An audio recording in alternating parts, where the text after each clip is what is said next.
بسم اللہ الرحمن الرحیم۔ السلام علیکم ورحمۃ اللہ وبرکاتہ۔ پیارے ناظرین، اس ویڈیو میں در حقیقت نبی کریم صلی اللہ علیہ وآلہ وسلم کی احادیث کی روشنی میں ایک بیش بہا خزانہ یعنی معلومات کا ایک بیش بہا خزانہ پیش کیا جا رہا ہے۔ اس ویڈیو کو آخر تک ضرور دیکھیے گا۔ پیارے مسلمان بھائیوں، عالمی نظام خلافت ایک اٹل حقیقت ہے، یعنی تمام دنیا میں مسلمانوں کی حکومت اور اسلام کی بالادستی ہونا ہے۔ اس میں کوئی شک کی گنجائش نہیں، یہ ایک دن ہو کر ہی رہے گی، اور اس میں کسی بھی صاحب ایمان کو کوئی شک، کوئی شبہ اور کوئی اندیشہ نہیں ہونا چاہیے۔ لیکن سوال یہ ہے کہ اس کی ابتدا کیسے ہوگی؟ جان لیجئے کہ اس کے بارے میں محققین کے ہاں مختلف آراء پائی جاتی ہیں۔ کچھ لوگوں کا یہ سوچنا ہے کہ کیا یہ ایک ہی بار میں ہو جائے گی، یعنی پوری دنیا میں اسلامی خلافت کیا ایک ہی وقت میں آ جائے گی؟ تو یاد رکھیں کہ یہ کوئی علاقائی خلافت نہیں بلکہ عالمی خلافت کی بات ہو رہی ہے۔ تو عالمی خلافت ابھی تو کبھی بھی پوری دنیا میں رونما نہیں ہوئی۔ خلافت راشدہ کی بات کی جائے تو وہ بھی عالمی خلافت نہیں تھی، گو کہ خلافت راشدہ کے وقت دنیا کے بڑے علاقے مسلمانوں کے قبضے میں تھے، لیکن اس وقت بھی مسلمانوں کے پاس پوری دنیا کی حکمرانی نہ تھی۔ اس وقت خلافت راشدہ میں ہندوستان شامل نہیں تھا، چین بھی شامل نہ تھا، یورپ بھی شامل نہ تھا۔ پھر خلافت راشدہ کے بعد جو دور ملوکیت شروع ہوا تو اس میں بھی پورا عالم اسلام ہی خلیفہ وقت کے ماتحت تھا۔ بعد میں خلافت عثمان میں اور فاطمین کی خلافت میں اور آل عثمان کی خلافت میں تو عالم اسلام بھی مختلف حصوں میں بڑھ چکا تھا، کوئی مانتا تھا جبکہ کوئی نہیں مانتا تھا۔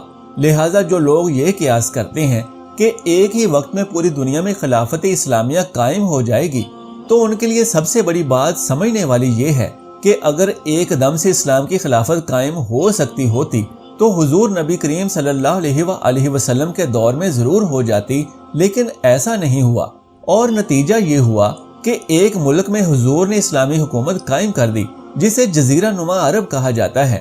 یہاں اسلامی خلافت قائم ہو گئی اور حضور صلی اللہ علیہ وآلہ وسلم اس کے خلیفہ ہوئے، اور اس کے بعد آپ کے خلفائے راشدین نے پھر اس کو وسعت دی۔ مشرق، مغرب اور شمال کی جانب صحابہ اکرام کی افواج کے 3 گروہ نکلے۔ ایک عراق کو فتح کرتے ہوئے ایران میں پہنچ گیا، اور پھر یہاں سے خراسان میں، دوسرا شام فتح کرتے ہوئے اور دوسری کئی فتوحات لیے ہوئے افریقہ میں داخل ہوا اور اٹلانٹک تک پہنچ گیا، جبکہ تیسرا گروہ سیدھا شمال میں گیا۔ لیکن یہ زیادہ دور نہیں جا سکتا تھا کیونکہ آگے ایشین پہاڑی علاقے آ گئے تھے جسے کوہ کاف بھی کہا جاتا ہے، اور یوں سمجھ لیجئے کہ اس زمانے میں یہ علاقہ ناممکنات میں سے ایک تھا، لہٰذا وہ وہاں آ کر رک گئے۔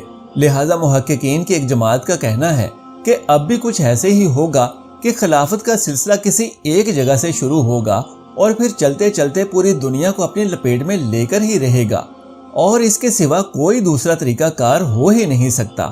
اگر ایک ہی وقت میں پوری دنیا میں خلافت کا قیام ہو سکتا تو کوئی شک نہیں کہ وہ حضور صلی اللہ علیہ وآلہ وسلم کے دست مبارک سے ہو چکا ہوتا۔ تو پیارے ناظرین، اب سوچنے اور سمجھنے والی بات یہ ہے کہ وہ کون سا مقام ہوگا جہاں سے خلافت کا آغاز ہوگا۔ سب سے پہلے تو یہ بات پورے ایمان اور یقین کے ساتھ سمجھ لیجئے کہ پوری دنیا میں خلافت کا قیام ہوگا اور ضرور ہوگا۔ اس بات میں جو بھی شک کرے گا اس کا ایمان کمزور اور مشکوک ہے۔ یہ گلوبل ہوگا، یعنی پوری دنیا میں ہوگا، لیکن یہ کہاں سے شروع ہوگا؟ اس میں مختلف آراء پائی جاتی ہیں، یعنی اس میں اختلاف کی گنجائش موجود ہے۔ پیارے ناظرین، اب اس سلسلے میں 2 احادیث ملتی ہیں کہ جن سے اندازہ ہوتا ہے کہ اس خلافت کے دور کا آغاز اس خطے سے، یعنی مشرقی خطے سے ہوگا، یعنی عرب کے مشرق کی جانب کے کسی ملک سے ہوگا۔ پھر سے کہتا ہوں کہ یہ احادیث ایک خزانہ ہے، کاش کہ یہ احادیث ہر ایک مسلمان کے دل و دماغ پر نقش ہو جائیں۔ ان احادیث میں ہندوستان اور خراسان یعنی موجودہ افغانستان کا ذکر ہے۔ ابن ماجہ کی روایت ہے کہ عبداللہ بن حارث رضی اللہ تعالیٰ عنہ نے کہا کہ رسول اللہ صلی اللہ علیہ وآلہ وسلم نے ارشاد فرمایا کہ مشرق کی جانب سے وہ فوجیں نکلیں گی، یعنی وہ لوگ آئیں گے جو عرب میں مہدی کی حکومت قائم کریں گے۔ یہ مہدی کون ہوں گے اس کا ذکر بھی بعد میں کریں گے۔ فی الحال نوٹ کر لیجئے کہ مہدی کے آنے سے پہلے لازماً کسی مشرقی علاقے میں خلافت کا وہ نظام قائم ہو چکا ہوگا، تبھی وہاں سے فوجیں نکلیں گی۔ ناظرین کرام، اب یہ بھی جان لیتے ہیں کہ یہ مشرق کون سا ہے۔ عرب کے مشرق میں دیکھیں تو آپ کو ایران بھی نظر آئے گا، افغانستان بھی ہے اور پاکستان بھی ہے، اور اگر اسے اور توسیع دیں تو ہندوستان بھی ہے، تو یہ علاقے عرب کے مشرقی علاقے ہیں، لیکن ان علاقوں میں سے کسی علاقے سے وہ فوجیں جائیں گی تو اس کا واضح مطلب یہ ہے کہ ان علاقوں میں سے کسی ایک پر پہلے سے ہی نظام خلافت قائم ہو چکا ہوگا اور وہاں سے فوجیں جائیں گی جو کہ جزیرہ نما عرب کے علاقے میں مہدی کی حکومت قائم کریں گی۔ پیارے ناظرین، یہ سنن ابن ماجہ کی حدیث تھی جو آپ نے ابھی پڑھی اور سنی ہے، لہٰذا اب دوسری حدیث بھی جان لیجئے کہ ترمذی شریف کی روایت ہے۔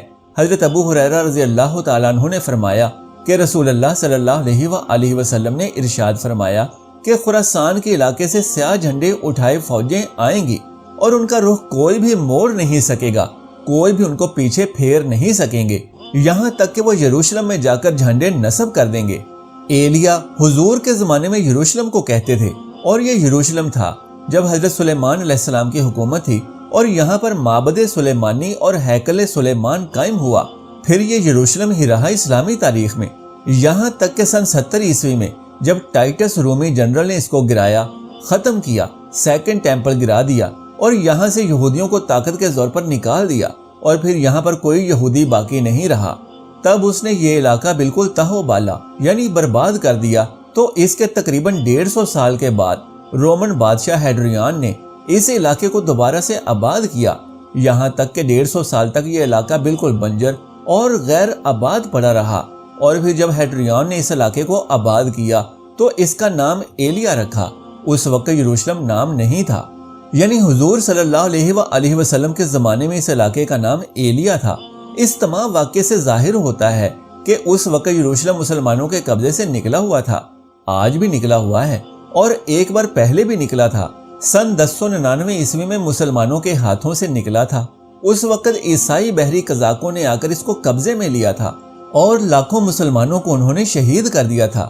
تو اس کو 1187 عیسوی میں واپس لیا تھا سلطان صلاح الدین ایوبی نے، جو کہ ایک کرد مجاہد اسلام تھا، کیونکہ اس وقت عرب کھوکھلے ہو چکے تھے اور انہوں نے اسے کھو دیا تھا اور واپس نہیں لے سکے تھے۔